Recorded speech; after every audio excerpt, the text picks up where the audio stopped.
when you work in a restaurant within the W or within a Marriott or within one of the hotels you've been in, do you mirror the food, the menu, the experience off of like the local city, like be part of, the culture that's, you mentioned Tribeca being the part of the local culture there in Tribeca, or how does that kind of work?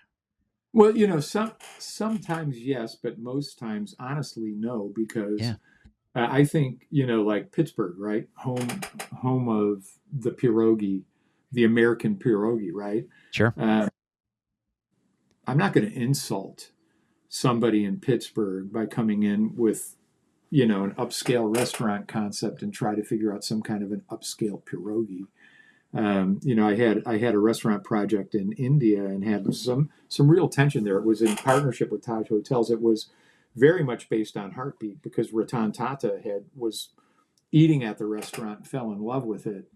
And then, through Shep Gordon, who's a dear friend of mine, was on Ratan Tata's board, reached out and said, we want something very much like this in India because was a restaurant of well-being.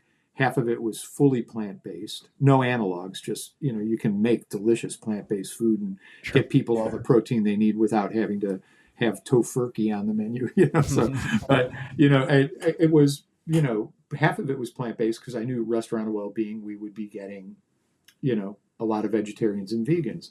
Also, if you really want to say that you're cooking for well-being, people should be eating more plants and less animals, not no animals. I'm by no means a vegetarian or a vegan, but it's important, and that's what Ratan Tata fell in love with. And then we had a tea program. We had a tea list almost the size of our wine list because I knew if we were a restaurant of well-being, we'd be getting people with liver transplants and blood disorders and things that preclude them from being able to take alcohol. How do you provide a curated food and beverage experience for them? Tea is a great way to do it. There are hundreds and hundreds and hundreds of different loose leaf varietal teas that go well with food. So I did that project in India. That again was like a management contract. But when I went to India, there was a lot of pressure from their corporate executive chef to do an Indian Heartbeat fusion. And I'm like, I went around to the different states, and there's so many different cuisines in India, so many different cultures and subcultures of subcultures, each of them having their own cuisine, their own ideologies, their own religions, their own secular beliefs, etc.